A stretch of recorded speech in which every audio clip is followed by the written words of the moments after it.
আমি যখন বন্দি, সেই বন্দি অবস্থায় জয়ের জন্ম, এবং তার নাম জয় আমরা রেখেছিলাম।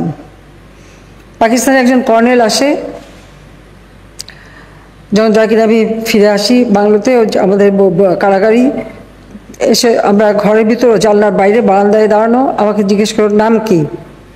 তা আমি বলি যে জয়। বলে জয় মানে? তো বলে জয় মানে জয়, জয় মানে ভিক্টরি, জয় মানে জয়।